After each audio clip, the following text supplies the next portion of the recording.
Assalamualaikum warahmatullahi wabarakatuh. Saya Muhammad Dafa dengan NIM 2023-07-1036 dari Prodi Informatika. Perkenalkan, saya Diki Desta dari Prodi Informatika dengan NIM 2023-07-1033. Perkenalkan, nama saya Devita dengan NIM 2023-10-0858. Di sini saya dari kelompok 6. Di sini saya dari tim Suara Yufil, yaitu nama proyek kami dengan berisi tim saya ada Diki Desta dan Devita. Di sini akan menyampaikan persiapan dari tim kami, yaitu adalah proyek ini berawal dari pengamatan kami terhadap kondisi masyarakat di mana banyak permasalahan lingkungan, fasilitas umum dan pelayanan publik yang sebenarnya bisa segera ditangani dengan cepat. Namun seringkali terlambat atau bahkan tidak tersampaikan, bukan karena warga tidak peduli, tapi karena proses pelaporan yang masih rumit, kurang transparan, dan tidak terdokumentasi dengan baik. Di sini adalah alasan kami. Bagaimana jika ada satu platform yang menjadi jembatan antara warga dan pihak terkait? Platform yang tidak hanya menampung laporan, tapi juga memastikan setiap suara tercatat, dipantau, dan memiliki potensi untuk ditindaklanjuti. Maka terciptalah Suara Yufil dari tim kami. Tujuannya adalah memberikan ruang bagi masyarakat untuk berpartisipasi secara aktif dalam perubahan. Melalui sistem ini, warga dapat menyampaikan pelaporan dengan mudah, cepat, dan aman. Sementara itu, pihak terkait dapat menerima yang lebih terstruktur sebagai dasar pengambilan keputusan.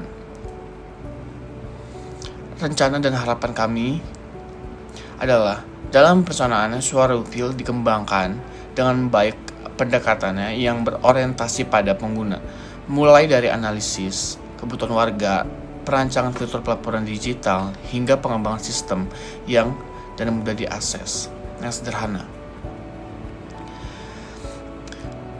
Yaitu, kami percaya bahwa perubahan besar selalu dimulai dari suara kecil.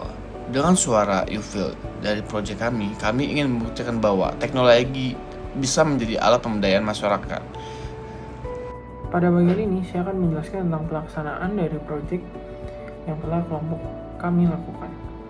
Oke, untuk pembuatan web ini, kami membutuhkan aplikasi tambahan yang bernama Laragon untuk membantu kami dalam mendevelop web ini hingga tahap localhost. Jadi bisa didemokan. Untuk pembuatan codingannya, kami melakukan secara bergantian menggunakan aplikasi tambahan lagi, yaitu Visual Studio Code untuk menulis atau membuka code-nya. Dan untuk aplikasi Visual Code-nya juga tidak memakan biaya, jadi sejauh ini proses pembuatan web kami ini belum memakan biaya apapun, kecuali nanti sampai di tahap hosting atau diluncurkan untuk bisa dibuka secara umum. Lalu ada beberapa fitur yang kami buat di web kami, seperti login, register, kemudian ada dashboard umum untuk para warga melihat laporannya, kemudian ada dashboard laporan atau untuk membuat laporan. Di dalam membuat laporan ini kita bisa menambahkan judul laporan, seperti lokasinya di mana, spesifiknya, deskripsinya apa, lalu menambahkan fotonya juga sebagai bukti laporan. Lalu ada juga untuk dashboard untuk melihat laporan pribadi dari si warga ini sendiri.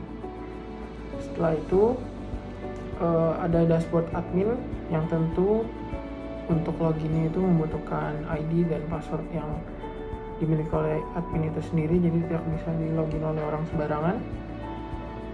Nah, di dashboard admin ini, admin bisa memantau laporan yang masuk dari warga.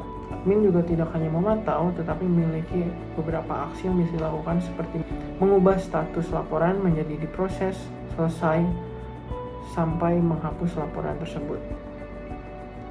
Di saat admin mengupdate statusnya, maka di dashboard warga juga akan terupdate untuk status dari laporan warga itu sendiri.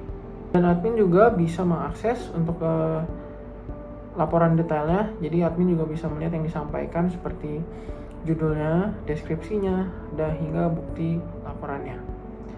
Ada beberapa fitur kecil yang ditambahkan pada web kami ini, dikarenakan tampilan laporan kami ini dalam bentuk tabel, jadi kami menambahkan fitur untuk menampilkan berapa baris yang ingin tampilkan.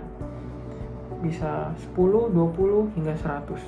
Kemudian ada fitur filter juga untuk memfilter laporan yang ingin dilihat, seperti filter dari kategori status ataupun lainnya. Sekarang saya akan memberitahukan tentang evaluasi dan juga saran dari kelompok kami.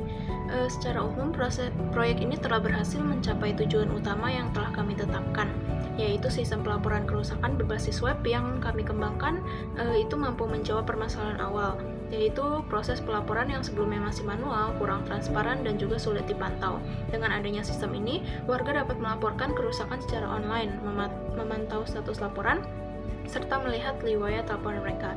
Sementara, pengelola dapat melihat laporan secara terpusat melalui dashboard admin. Kemudian dari sisi fungsionalitas, alur utama sistem sudah berjalan dengan baik, mulai dari registrasi dan login pengguna, pembuatan laporan kerusakan, pembaharuan status oleh admin, hingga transparansi status yang dapat dilihat kembali oleh warga. Hal ini menunjukkan bahwa sistem telah layak digunakan sebagai sebuah prototipe atau proof of concept. Selain itu, meskipun sistem sudah mendukung konsep bangunan hijau melalui percepatan penanganan kerusakan, pengukuran dampak keberlanjutan secara kuantitatif masih belum dilakukan. Kedepannya, sistem ini akan masih dapat kami kembangkan dengan penambahan modul statistik dan analitik, seperti grafik kerusakan per periode dan jenis kerusakan terbanyak di dalam sebulan atau setahun, dan juga area yang paling sering mengalami kerusakan.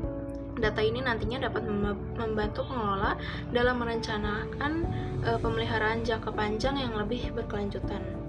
Kemudian dari sisi teknis, itu ada aspek keamanan dan juga skalabilitas sistem.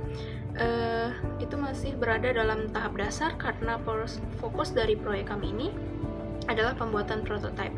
Untuk implementasi lingkungan perumahan nyata diperlukan penguatan pada sistem keamanan data, manajemen hak akses pengguna, serta pengujian beban agar sistem tetap stabil ketika digunakan oleh banyak pengguna secara bersamaan. Dari sini kami juga merefleksikan bahwa proses kerja tim dalam proyek ini memberikan pelajaran yang sangat penting, terutama dalam hal kolaborasi, pembagian tugas, dan juga penyelarasan antara konsep teoritis dan implementasi teknis.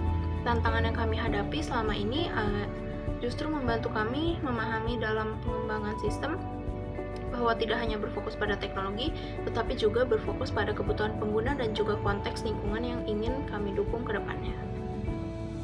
Sekian presentasi dari kami, jika ada yang kurang mohon maaf, selebihnya terima kasih.